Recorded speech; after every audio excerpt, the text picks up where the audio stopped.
Good morning. It's nice and bright and early for all of us. So I've just had a bunch of coffee. I hope you all have as well. I do want to say thank you so much to you all for having me here with you for your annual conference. I would especially like to thank Margie and Felicia. I had the pleasure of meeting them both in person back in May at the NADN retreat in Atlanta. And I'm very excited to be here with you all. I was an East Coaster for the first 26 or 7 years of my career in Connecticut and New York. So even though I'm not there with you in person, I still very much feel like an East Coaster most of the time. I am beaming in, however, right now from the Midwest. I'm in my home in Michigan, having driven here at the middle of the night last night to get ready from Chicago. So I did want to, just before we get started, say that I really want to commend your leadership and Suzanne English, your webmaster. I went through your website in the past couple of months since Margie asked me to be here, and you just saw a wonderful review of your website and all the hard work that's gone into that, and just that focus that your organization has on marketing and practice building, which is such an invaluable resource for you all, and especially that slideshow that you were all talking about. I was really impressed. I belong to a lot of professional organizations, and not all of them really dive into that depth of support in something that is so critical. So I want to dive in. We have a short period of time together, and I want to make it as hopefully helpful to you all as possible. So we're going to talk today about how to build a great, and I'll explain to you why great is in parentheses, mediation practice with technology. First, I just want to point out, I have been updating and tweaking the materials for this program up to and including about 15 minutes ago. And that's one of my first tips about technology. And I think Suzanne said this when she was talking about your website. Tech is always changing and fast-paced. So there are updated slides and a printout, because I am going to talk about a lot of technology programs, apps, etc. today. I don't want you all to sit there and think you have to furiously write them all down as I am talking, because we're going to move quickly. It's all, there's a page, a couple of pages, I think it's 3 pages long, of websites, programs, and links directly to them in your materials. So if you would like to get the updated materials, this QR code will take you to them. There will be another opportunity at the end of the program to access the QR code, but I wanted to give it to you all now because I am going to move quickly through this information and start with why I wanted to focus on building a great mediation practice. So let's talk about that for a minute. So who remembers this? I'm dating myself, but I remember waking up watching cartoons every Saturday, right about the time that we're sitting here now, and hearing Tony the Tiger talk about Frosted Flakes. And the reason I put the word great in parentheses is because great is going to, a great practice, what defines a great practice is going to vary for each and every one of you. Some of you that will be having a very busy practice, lots of clients, lots of things to do. For others, it may be the opposite, having a great work-life balance, only working as much as you want to. For others, it will be making a lot of money. For others, money may not be the goal. It may be the satisfaction we get out of and derive from helping people through dispute resolution, resolving their conflicts with mediation.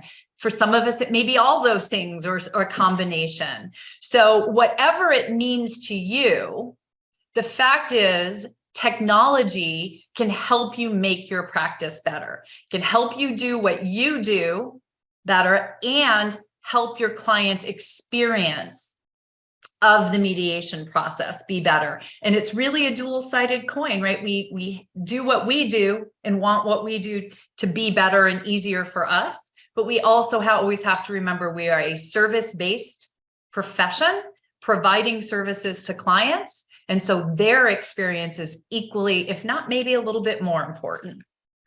So I wanted to introduce myself just quickly, a little bit about me, because people often think that I'm a marketing professional or that I'm a technology professional. So many people during COVID thought I worked for Zoom. I do not. I am not a marketing professional, and I'm not a technology professional. I'm one of you. I am a family law attorney. I have been practicing for more than 32 years, coming up on 33 next month. I'm a mediator. I've been a mediator for 13 years, trainer, speaker, I'm a coach. I do a variety of different things. But at my core, I am a practitioner like you all are. And the only thing that maybe sets me apart is I became a tech junkie a long time ago when I started going online with my practice about 8 years ago, way before COVID. And when I saw what technology could do for me in that instance of working with people anywhere, it brought me into this real curiosity about what else COVID can do. And in the interim, just past couple of years, I partnered with Whitty Mostyn, the mediation and legal great in California, and we've started an fully online mediation and collaborative law training school. I'm the current ABA DR section's vice chair. I participate almost entirely online with that. And in the past couple of years, I launched a couple of very successful, thankfully, podcasts, the Make Money Mediating podcast and Divorce and Beyond. My point of mentioning all those is technology is what supplements and allows me to do all of that. And what makes my practice, for me, because a varied practice where I get to do a lot of creative things and support a lot of fellow professionals, that's what makes a great practice for me. So Zoom was the gateway drug. This is a quote from my friend Colin Rule. He and I have done so many presentations together lately. I think I use his words more often than he uses his words, but this particular quote to me really exemplifies it, because what I have found, during COVID, I think I've trained since COVID about 25,000 or so professionals in how to transition their practice online. Most of that was during that first year of the pandemic. And what I found is that Zoom truly was a gateway drug, as it was for me, in that once I saw what that one particular, and whether you use Microsoft Teams, Zoom, whatever it might be, but that video conferencing capability, that technology, when I saw what that could do for me, it made me tech curious. It made me wonder what else was out there. And that, as I said, since then, I've become quite a tech junkie. I love to learn about new technology. And I've found that among almost all of my colleagues and the professionals that I've trained in the interim period of time, they always are asking me, what more do you have for me, Susan? What more can you show me? So that's what we're going to be talking about today. I want to talk about how to use technology effectively to use your social media strategically to promote your practices, build your presence, but also keep it simple for yourself. Make it as least intrusive into your life as possible with the technology. I'm going to talk about harnessing the power of testimonials, getting feedback, how to learn to repurpose that content. That's going to be a big theme. And then creating efficient workflows that will enhance your experience and your client's experience. This is one that's really been a lot of magic, I'll say, for me, and that most of the professionals I work with really enjoy learning about. And there's a couple of technologies in there or programs that I'll talk about that have completely changed my practice. And then finally, much as Suzanne was talking about the constant tweaking of your professional organization website, we're going to talk about updating our websites to be the best representation of your practice. And we're going to talk about how you can do that by using a lot of the content, repurposing again, the content from above to keep your website fresh and up to date. So we're going to dive first into social media. So I know that this is a cringy area for so many professionals.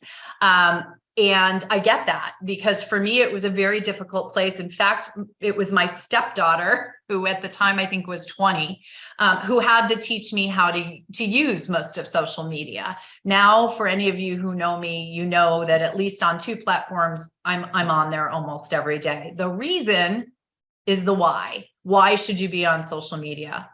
Because that's where everyone is. It gives you instant access to literally millions of potential referrals and clients. So whatever your base is, that's where people are. That's where they're going to see you in whatever you're putting out there in the world. Now, the where is important. And today I'm going to be talking about LinkedIn, because frankly, every professional should be on LinkedIn. And I know this is not new news to anyone. The technology that I'll talk about hopefully will be new and helpful to you as you foray into some LinkedIn presence.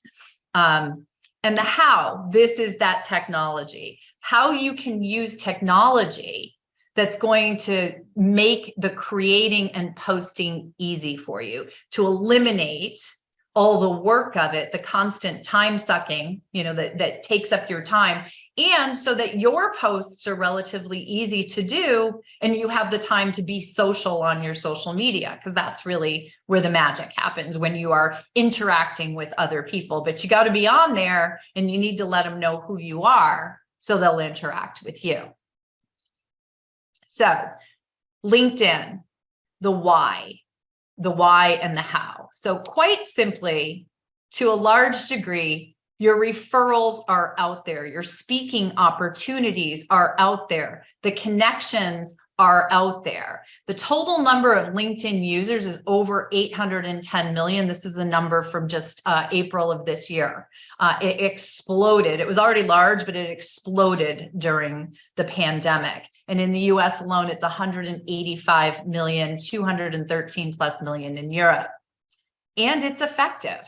It is effective. I mean, LinkedIn drives 46% of social traffic to business sites. So for those of you who are looking for referrals, who work off of that basis, and I think all of us to some degree get referrals, whether we are in a practice where we work with attorney assisted, where the attorney assisted mediation, where the attorneys are really bringing the business in, or whether, like I do family mediation. Half of my practice was dealing with a self-represented litigant, so more B2C, be it business to consumer. And it's just better than other social for business. HubSpot, which is one of the big social media ranking engines and platforms, found that LinkedIn's 277% more effective in generating leads than Facebook and Twitter. So why waste your time on the others if LinkedIn's the one that works?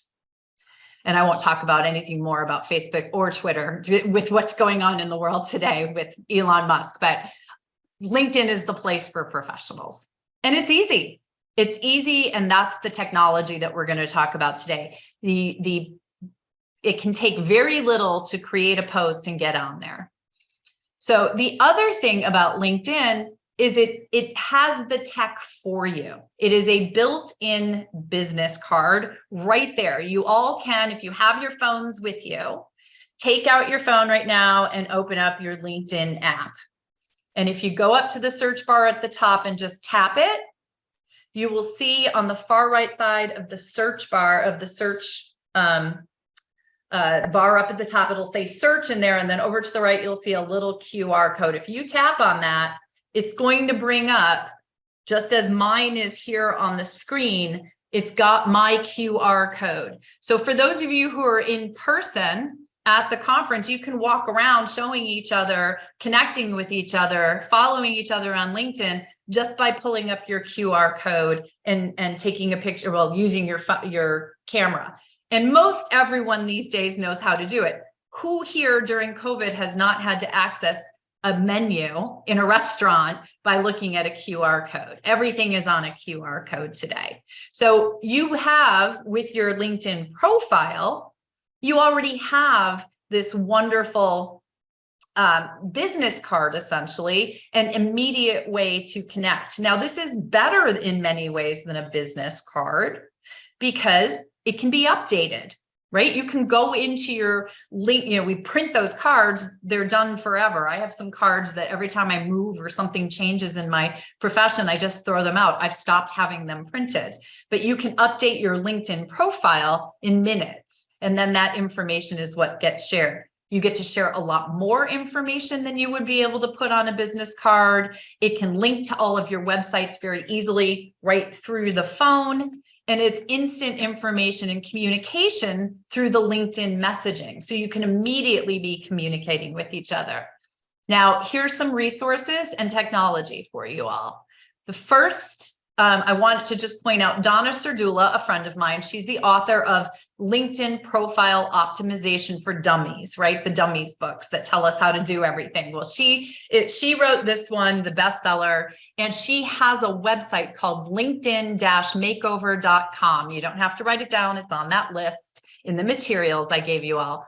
But on that, she has all kinds of free technology to help you make your LinkedIn profile better. There's a headline generator, a text formatter, background photo library, LinkedIn symbols and bullets, and she'll show you what she and her team of writers have designated as a perfect profile, right? It's not a resume. This is something that's a little more interactive for you. A ton of great free information and technology right there on her website. So something just immediately that you can do to start beefing up your LinkedIn profile. But then you need to be able to use that LinkedIn, right? That particular social media. So let's talk a little bit about the technology of how you can create posts, how you can use social media. And the one thing I would say is that this can be any social media. It doesn't have to be LinkedIn. I, again, am just talking about LinkedIn because it's really the lowest hanging fruit for professionals. So first aspect is to create the content. And for most social media, that will include a graphic, one of these little pictures that go with it. They are the attention grabbers. Most people have difficulty at this point. And so right now there are, so many apps out there that are basically, they've cut out the graphic designer in the world. We no longer have to pay someone hundreds, if not thousands of dollars to create graphics for us. We can use these apps and programs.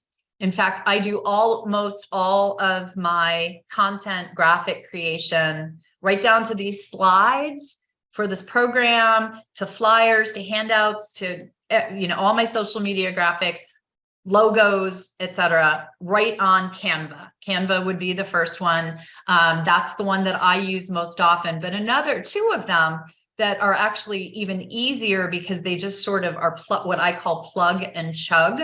You take a link on Remix or Mojo, so those are the other two, and they turn that link into an immediate graphic that you can just download. Now, again, don't need to write all these down. They're on that list. But so if you have an event coming up, so you have the link to the event, you can put the link into the bar in Remix and it will generate a automatic graphic right there for you that will either pull content from the web page or will put down, if it's somebody's quote or their post, and put it right there. You can change the background, you can change the color very easily. Mojo does sliding and moving graphics, very easy to use. Once you've created them, you now need to put some content behind it, right? You need to do a message. What are you talking about here? What's grabbing people's attention? And always have a call to action, the CTA, right? What do you want people to do? Do you want them to reach out to you? Do you want them to go to your website? Do you want them to drop a message in the comments so that they're interacting with you? So the first one, this is the new one one of the new ones I added this morning. It's called Jasper AI, artificial intelligence. Jasper AI. It creates the language in the post for you. You put in, like I'm talking about, I did one this morning, child support explained by a leading divorce attorney. It was for one of my podcasts episodes. And so I have a friend on, he's talking about child support, And it created three separate, just from my giving it that, three separate posts, language that I could just cut and paste. It'll write blogs for you. It will write web page language for you. So Jasper, brand new one, just found it. I'm playing with it. Some of these I will say have a cost associated. I'm playing with Jasper and it's 5-day free. And then I think it was $300 a year. But if you struggle with content, that may be something that's of interest to you. Then there are wonderful apps that will allow you to put all of these social media posts into a calendar and just set it and forget it. I always call it. You just set it, say, here's the post, here's the language. I want it to go on LinkedIn, and it will post it at whatever time you told it to.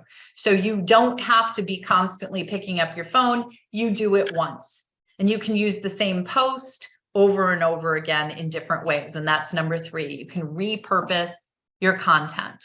So for example, if you are a featured speaker at something, you can have one graphic with you speaking at the event. You can have another graphic that's a different version of the event, a picture of the audience, a picture of the logo, a picture of, you can change the graphic. You can reuse the body of the language of the post over and over again. So you could post 4 different pictures, use the same language, and that will go out onto LinkedIn. And that's the other thing. These can also go to different platforms. So if you are using, like I use Instagram a great deal because it's very effective for podcasting. So when I put something on LinkedIn, very often that same thing is going to show up on my Instagram accounts. But this can all be done in Buffer, which is one of those websites. Canva, the one I talked about for creating graphics, also will let you schedule the posting of those, and Hootsuite. So create, post, and repurpose is kind of the theme that we have here. And as I mentioned, there will be, I'm always talking about how to repurpose content. One of my goals is to use the technology to make your life easier, but also reuse what you've already done to make your life easier. So I'm going to move on to the ratings, reviews, and testimonials now. I'm not sure if when I tried earlier, the chat was not working, had been disabled. So I don't know if anybody has the ability to ask questions. I will say I left a little time at the end for questions, but if you want to, if you can put them in the chat, I'm just not sure if the chat was open. So let's move on to those ratings and reviews, the testimonials. And this is another one. I talked about one sore point for us all a minute ago, social media. Most people can't stand it. Asking people to say nice things about us, another really difficult area, right? Most of us do just have a little bit of cringiness around asking people to tell us how we did. But the reality of ratings, reviews, and testimonials are they incredibly important to consumers, and they are influential. 88% of consumers trust online testimonials and reviews as much as recommendations from friends or family. I mean, we all do it. We go on Yelp or OpenTable to book a dinner reservation. How many people look at how many stars that restaurant has? I do. You know, if something has 3 stars, it might not be where I want to spend my money for dinner that night. So it is very influential for people. Now, I will say that if referrals are your main source of business, then testimonials are likely the bigger meat for you, right? The testimonials from other professionals can be very influential to potential referral professionals. If you're B2C, for those of you out there who, like me, maybe work with self-represented parties, then reviews on the independent sites, notably Google reviews, we all know it, we all battle it. That's probably going to be the most influential. But here's the good news, there's technology that can help us. So these 3 sites are essentially ratings and reviews aggregators. They can collect either testimonials through an automated system of basically you set it. This is another one of those set it and forget it. You go in, you set it up and hook it into your email system, create templates, and it will send out the requests for the ratings and reviews for you.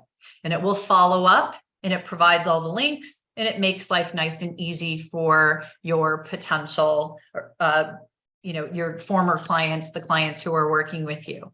I will share one tip that I got from a marketing professional friend of mine who presents at one of my marketing groups all the time. His name's Ronnie Deaver, and he is the founder of No Bull Marketing. And Ronnie always says, we always think we have to ask for a review only when we have completed an actual service, like an actual mediation for someone. Ronnie suggests if getting those ratings and reviews is important to you, volume is important on Google. And so he sends out these requests. He, I believe, uses reviews.io with his clients.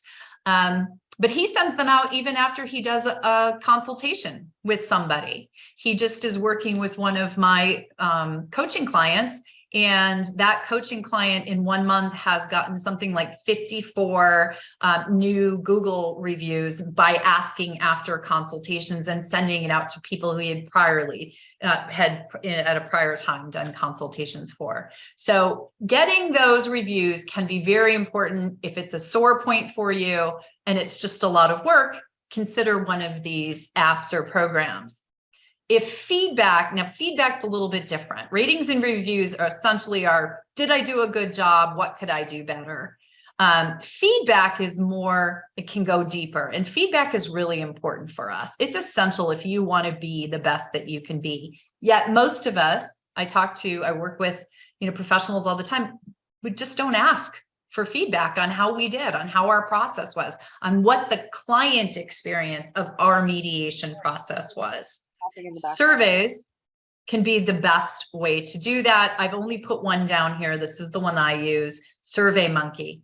Every training I do, every webinar I do, every service I provide with my coaching clients or my mediation clients, I send out a survey afterwards asking them to let me know what they thought of the process. What can I do better? That review has been really essential. But another thing you can add in there is, would you kindly offer, if you would not mind, would you consider please providing me with a testimonial for my website? May I use your name? If you have a headshot, please upload it. You'd be surprised by asking just how many people will do that in a survey. And then you can just put those and use that information. Now, I will say, if somebody leaves you a nice note in a Google review, you can do the same. You can capture that content and put it on your website. But that's the next thing, right? You get these reviews, you get this survey information or testimonial. And to go back to point one, the social media, it gives you instant content for your social media. These are just two graphics that I made on Canva that took some testimonials that we got for a couple of the trainings we did at Most and Guthrie. And Lynette here had given us her headshot, so I was able to give her a shout out by putting her into this particular testimonial. And then Valerie, who had taken my online mediation skills training, she didn't have a headshot, so I used a graphic from the Canva. They have a very robust set of photographs and graphics that you can use. So these are just two of the graphics. These then can go on your LinkedIn, on your social media, etc. All right, we'll move into, and I'm just trying to be very cautious of time, so I apologize I'm moving so fast, but I really wanted to get a lot of content in here for you all that you then can go back and explore yourselves. So this is where I've found a lot of magic. And this is where a lot of my clients find a lot of the magic, when we can start saving time and effort. And that would be in workflow automation, which I love this description. Workflow automation involves the use of technology to reduce menial, time-consuming, and repetitive tasks at work. Who wouldn't want to do that if we could do that? Who wants to spend our time doing menial, time-consuming, and repetitive tasks? So one place where technology can help us. And then even better, and this is really the magic, is where you can integrate by combining those technologies into a workflow, an automated workflow that completes a set of tasks, right? So what are the time suckers that many of us deal with? I did some surveys. I ask universally what they are. I bet if you all sat and thought for a minute about what are the 4 top things that take a lot of your time in each day, that are not easily quantifiable as, you know, paid hours or time that is well spent in many cases. The first one won't be a surprise, I don't think, to anyone. It's email. We get buried in our email. In fact, it gives my husband the heebie-jeebies. He looked at my phone. I'm looking at it right now. I have 8,375 unread emails because I get so much junk email. I also get about 200 to 300 emails a day, right? So email, huge time sucker for most of us. Then another one, scheduling. Nobody enjoys the back and forth of trying to find a good time to meet with the 2 attorneys and 2 clients and your mediator and your financial professional in a divorce mediation. That back and forth of emails can going back to emails being a time suck can be an incredibly time consuming and frustrating process. We don't enjoy it. Always keep in mind our clients probably aren't enjoying it either. Excuse me. Yeah. Susan, I think this is a good time for us to offer our attendees the CLE code for this session, which is 3692. Our CLE, 3692. yes, 3692. Perfect. Definitely get the CLE. All right. Please write that down. Thank you. We can proceed. Absolutely. So chasing payment would be the next one. I literally the other day got a paper bill in the mail from somebody who wanted me to find my checkbook. I don't know where my checkbook is. I haven't written a check in a long time. Find my checkbook, write out a check, put it in an envelope, find a stamp, and go find a mailbox where I could mail it. The harder you make it to get paid, the slower the payment will be, the more time you're going to spend. It's not necessary with the technology we have today. And then collecting information. This is one that really gets swept under the rug the most. You may all be saying, Susan, I've already dealt with email. I've already dealt with scheduling. I've already dealt with payment.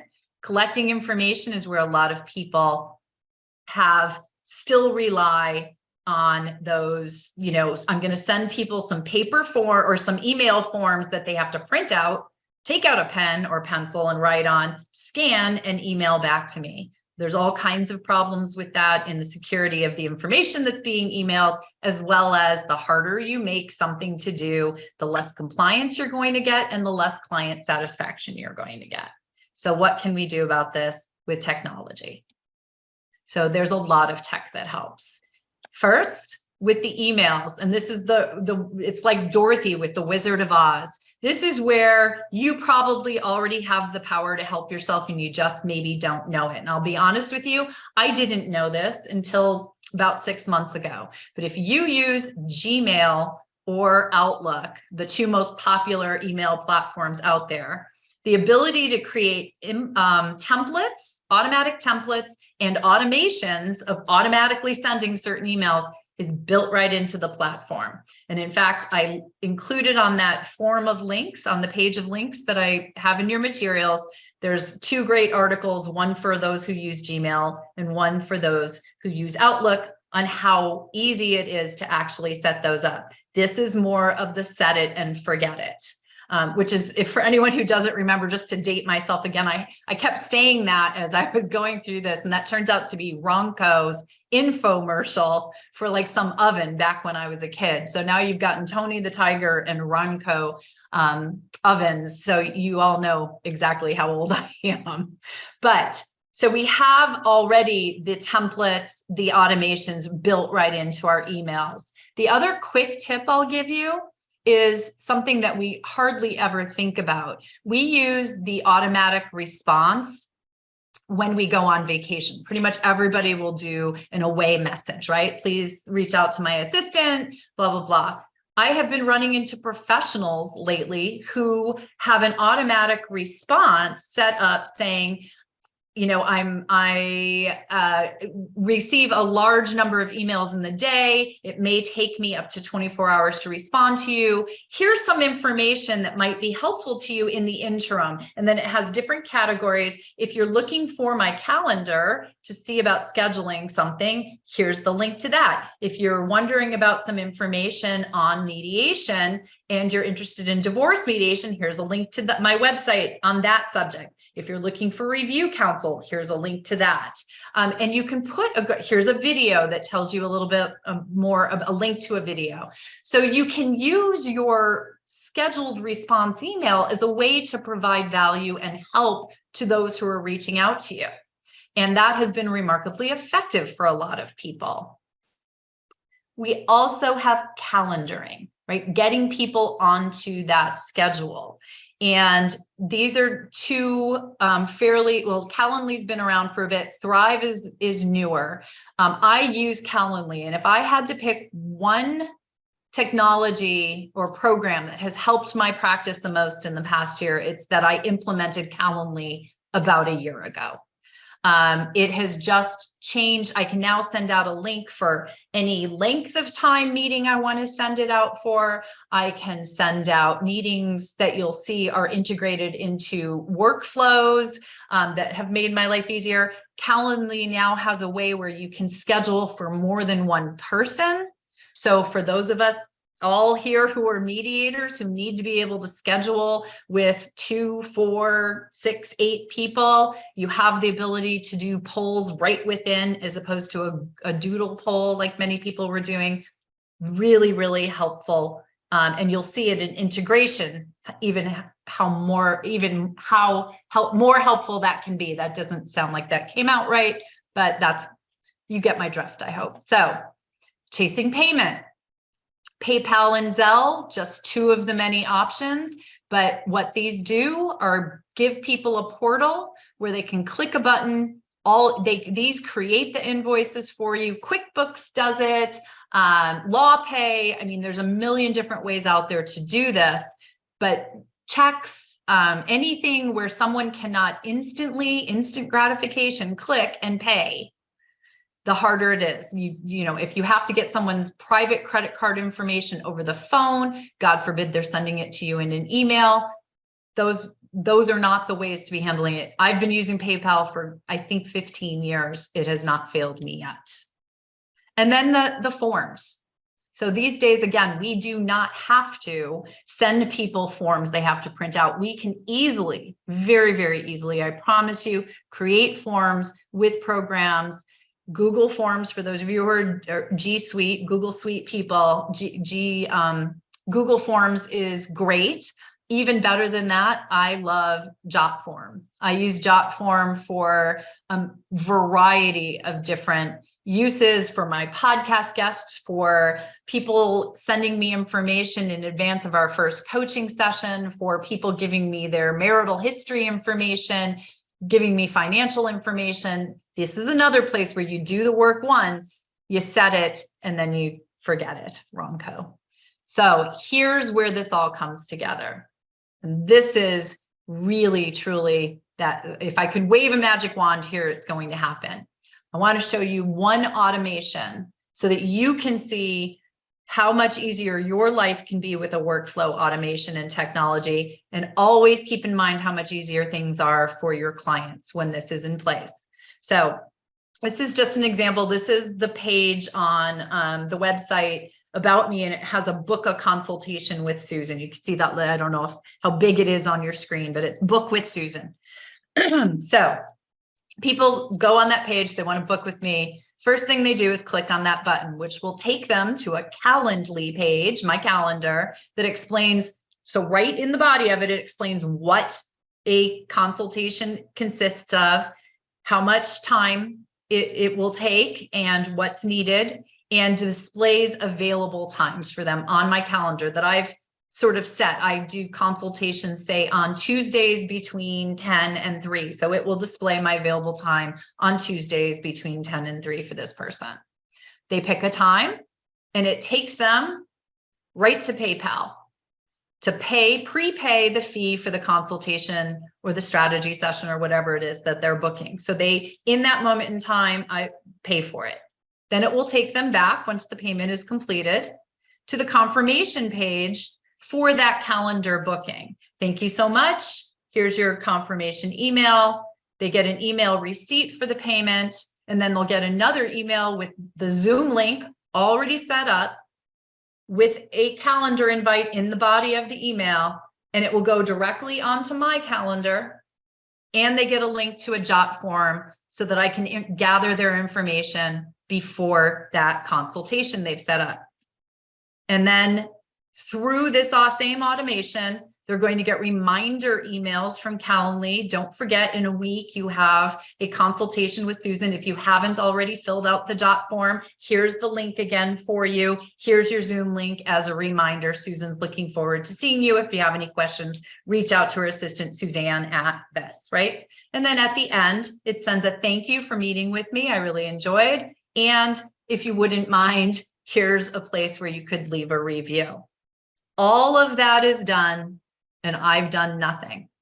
I set it up, and suddenly I look at my calendar. I have someone who's already paid for that hour of my time. I have a beautifully filled out form usually from them, and I'm ready for that consultation, and I've done nothing. And importantly for the client, they've done that all in just a matter of minutes without ever, think about when people are searching the web for personal issues. Now, I'm thinking particularly of divorce, but it can be a lot of different issues that we handle in mediation. After hours and on weekends, they can get this all scheduled and done before they even wake up in the morning. So that's one example of a workflow. Now, when you start using all of these different programs, you're going to see, say, Calendly, right up at the top, it will say integrations as one of the menu items. Click on that, and you are going to be amazed by the plethora of different programs that Calendly will integrate with. You don't even need something like Zapier that hooks them all together for you. They have done the work for you. All you have to do is connect your accounts, create the workflow, and you're done. And they have videos and all kinds of fabulous things that show you how to do this. All right. Coming down to the last couple of minutes here, folks. So your website. Suzanne did a wonderful job. You have a fabulous webmaster, because I know how much work goes into creating a website. But the reality of your website is critically important. It is the digital face of your brand. It is your best salesperson. It is important that it be there. And unfortunately for many, many professionals, we don't spend a lot of time on these things. We don't spend a lot of time on our website. We have it created, and then it tends to sit there, very static. And that's a mistake. Website statistics quickly. 70 to 75% of every potential client, whether they're referred to you or found you through a Google search, is going to look at your website. And it takes them 50 milliseconds on average to form an opinion about you and your website. 50 milliseconds. Talk about, curbside appeal, right? So your landing page better be pretty hot. 48% of people said that web design was their #1 way that they determine credibility. Our credibility as mediators is critically important. And 48% of people figure that out from your website. So the website, I want you all just to think about your website for a second. Is it up to date? Like, when's the last time you went on there and looked and put new and current information? Or is it that static brochure that I was just talking about, right? Was it created a year, 2 years, 3 years ago when you created your website and it hasn't been updated then? Out of date information is really an issue for people. Is it engaging? Does it have interactivity for people? And is it client friendly? Right? These are the places people are going to figure out whether they want to work with you. So that interactivity, that ability for them to do more than just read about your accomplishments and what mediation is What else is on there that gives them a sense of who you are? And this is another place where we can use technology to make our lives easier. So some quick ways to keep your website interesting and fresh with technology. You get to use all that work you've already done. So all those 3 other topics are things that you are now going to be able to take and use to keep your website fresh. You can reuse your social media. You'll see in a moment, you can put your LinkedIn feed right on your website. That means every time you post on LinkedIn, it will automatically show up on your website. So whatever you thought was important enough to post about on LinkedIn is now going to also be something they can link to and look at right on your website. You can provide interactive access points on your website. You can make it a place where clients go to get things, so they're more inclined to continue to come back to your website. You put things like a library, like an interactive video page of FAQs. Are you having questions about how to fill out your financial affidavit form? There's a video for that. Click on the library, go to the library and click on the how-tos. You can do a lot of different interactive access points using simple things like YouTube. And then you can display all those fabulous testimonials that you're going to get and the feedback that you get from clients right on your website. We talked about how influential 86% of people are as influenced by those as their mom telling them they should go work with somebody.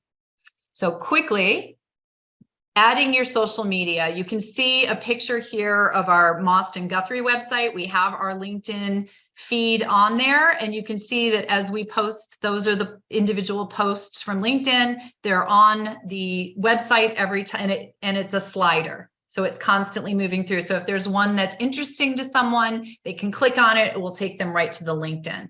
In order to do this, you need something called a widget. Widgets are relatively inexpensive. I think they're like $10 a year. You can get them Tagbox, Elfsight, and Embed Social. And then it's just a little HTML code that you bury into your website. If you don't do your website, your webmaster can do it. You can share those testimonials. Here's one of the testimonials. You see it in the middle of the feed over there, but you also can get a testimonial slider widget, so that the testimonials just slide across the bottom, and that allows you to have a great deal more content. The movement draws the eye, and you can constantly be updating it.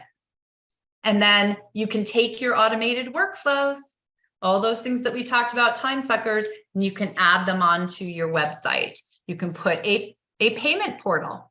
My clients can go directly to my website and just put in their PayPal invoice number and pay it right through the portal on the website. They can go to my website and schedule with me because the links to the scheduler are embedded on the website. You can put your forms on your website for your clients. You can make a private client page and put all of this on there for them.